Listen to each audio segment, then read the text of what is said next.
The moment thousands of lanterns emerge from the darkness and float above the ancient walled city of Chiang Mai in northern Thailand, something profound happens. It's not just a spectacle's renewal. Imagine the entire sky transformed into a sea of ascending lights, each carrying a wish, each letting go of a burden. But there's something few know. In 2018, more than 10,000 lanterns were launched simultaneously, creating what witnesses described as a second constellation. Some swear they saw impossible patterns in the sky, as if the lights danced following an invisible choreography. It is there, at the peak of the full moon of the 12th month of the Thai calendar, that Loi Krathong is celebrated alongside Yi Peng. But Yi Peng has its own ancient soul of surrender and mystery. Join us on this spiritual journey. The archaeological past, the legends whispered in the lanterns, the episodes that official history doesn't tell, and the vibrations that locals and visitors feel when they release their Kam Loi into the sky and discover why this ritual illuminates both the visible and the invisible. And if you're enjoying this topic, please like, subscribe to the channel, and activate the notification bell, because we have many more sacred routes to explore. The Yi Peng Festival originated in the traditions of the ancient Lanna kingdom, which flourished in northern Thailand between the 13th and 18th centuries. Chiang Mai was founded in 1296 by King Mangre as the capital of this kingdom, strategically positioned on the banks of the Ping River, surrounded by mountains that the Lanna considered sacred homes of guardian spirits called Phu.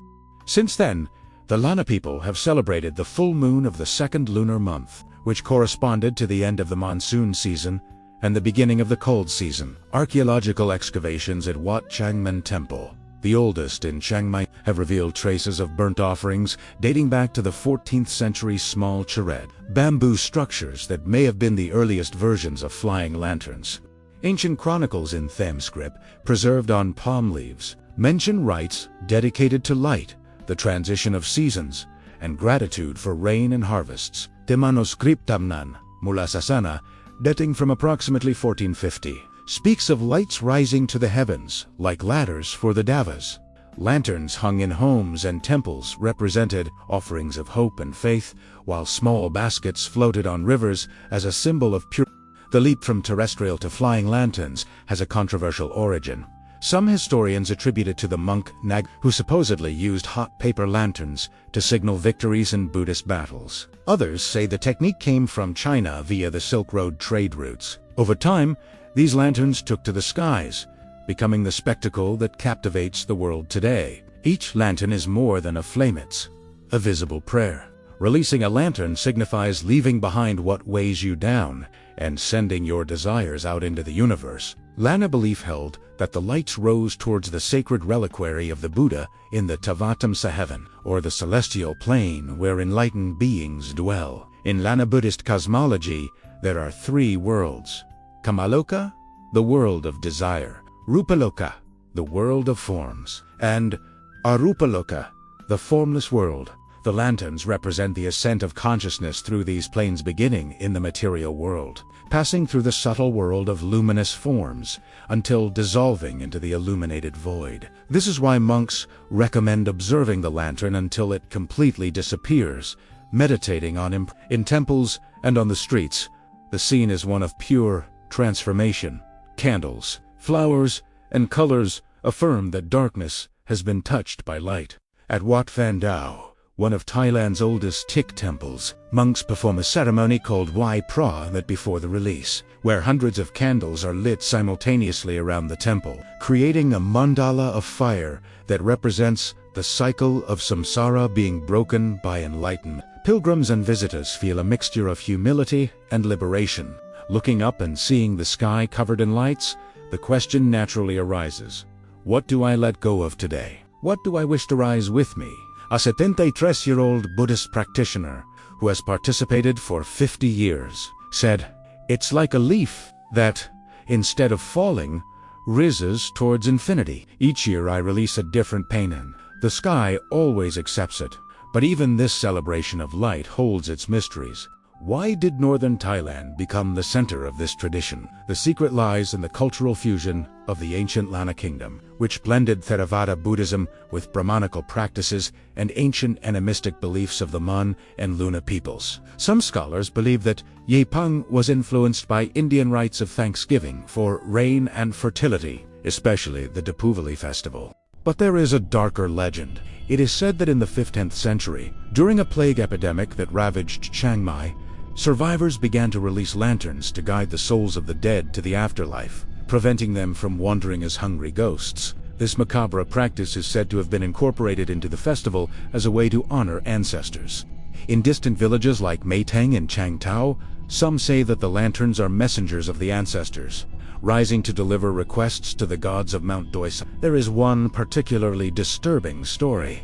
In 1952, a group of lanterns fell in a circular formation in the middle of the forest, and when the locals investigated, they found an ancient, forgotten sanctuary dedicated to a pre-Buddhist deity. Since then, the site has become a pilgrimage point for practitioners of black magic. There are also curious stories lanterns that didn't rise were interpreted as signs that wishes were not yet fulfilled, or that whoever launched them still carried a karmic burden that needed to be resolved through purification rituals. Monks say that if your lantern falls 3 times in a row, you must perform 108 prostrations before trying again. A particularly strange episode occurred in 2003. Dozens of lanterns rose and then descended towards the river, as if drawn by something. Investigations revealed it was a meteorological phenomenon, but for the locals, it was a sign from the Nagas, the sacred water serpents, calling the offerings back to the water. If you're enjoying this immersion in Yi Peng, stop now and comment below. What wish would you release to the sky? And what burden would you let go of? Oh, and don't forget to subscribe to the channel and activate the notification bell. In modern times, the festival has adapted. In Chiang Mai, authorities have created specific areas for the lantern release, balancing tradition with safety and environmental preservation. The main event takes place at Meizhou University, where up to 10,000 people gather simultaneously. Every year, thousands of people gather on the banks of the Ping River and around temples such as Wat Phan Dao and Wat Chedi Luangja Temple, partially destroyed by an earthquake in 1545, whose ruins are 80 meters high and, according to legend, hold one of Buddha's teeth. People dress in traditional Lanna attire. Women wear T-cinch, wrap skirt, and the sabai shoulder sack. Men wear silk shirts with gold embroidery. To participate spiritually prepared, the monks recommend 3 days before the festival, practice daily meditation, focusing on metta. On the day, take a ritual bath with jasmine-scented water. Arrive at the location barefoot if possible, touching the ground. And before lighting your flashlight, take 3 deep breaths while thinking of 3 things you wish to release. As night falls, the streets transform into rivers of light and sound. Klong Sabatia drums echo in a rhythm of 108 beats, the sacred Buddhist number. Sandalwood and champaka incense burns, and the air fills with an indescribable energy. The moment the lanterns rise all together, usually at 8 p.m., sharp time seems to stand still. Witnesses describe a sensation of inverted gravity, as if the ground also wanted to rise. The making of the Kamloi lanterns follows its own ritual. They are made of rice paper stretched over a bamboo frame, with a base where a block of wax soaked in kerosene is attached. Each lantern takes about 30 minutes to assemble, and traditional practitioners even say prayers while working, transforming the process into active meditation. The colors have meanings: white for purity, red for love, gold for prosperity, blue for wisdom. For many, participating in Yi Peng is like experiencing a rebirth. Each person lights their lantern, makes a wish, and holds it for a few moments until they feel the warm air gently lifting it. As it rises, it takes guilt, regrets, and fears with it. In return, it leaves a feeling of lightness, as if part of us is also rising. It's a perfect metaphor for life, letting go in order to ascend. In Chiang Mai, Yi Peng takes place alongside Loi Krathong, another festival that celebrates light, but on the water, while Loi Krathong offers small boats to the waters in homage to the goddess Mai Konka, the mother of the waters. Yi Peng sends lights to the sky, towards the gods. One represents forgiveness, letting the waters carry away sorrows. The other, A new beginning, allowing new dreams to rise. The krathongs are small baskets made of banana leaves, decorated with flowers, incense, and candles. When you place it in the water, you observe which way it goes. If it goes in a straight line, your path is clear. If it spins, there is inner turmoil. If it sinks, well, it's time to seriously work on your inner shadow. Together, heaven and earth, fire and water, Yi Peng and Loi Krathong form a spectacle that unites the elements in a single cosmic prayer. For monks and devotees, Yi Peng is also a practice of merit, the Thamban, doing good to illuminate one's own path. Light is the symbol of awakening. Buddha is Kayed, the one who brought the light, and releasing a lantern is a way of saying to the universe, I am ready to move forward lightly. In spiritual terms, the festival represents a purification process in 3 stages. Recognition, identifying what needs to be let go of.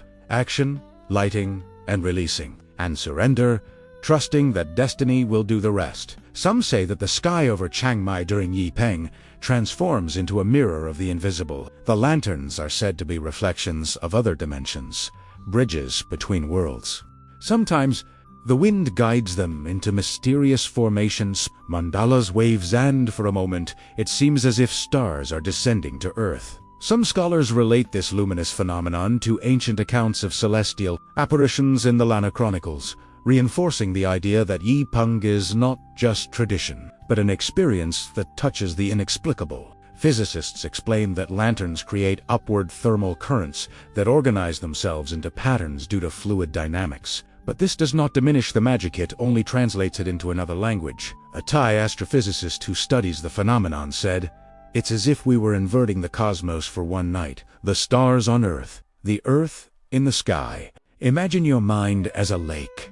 In Loi Krathong, you release a small boat to follow the current. In Yi Peng, you light a flame and let it rise. One goes with the water, the other with the air. Both teach the same thing, the art of letting go." Participating in Yi Peng is experiencing this simple wisdom physically and emotionally. With each light that rises, a thought is freed. With each flame that fades on the horizon, an attachment dissolves. As night falls in Chiang Mai, when the sky becomes an ocean of lights and the ancient city pulsates with the energy of thousands of hearts united in the same ritual, we understand that Yi Peng is more than a festival.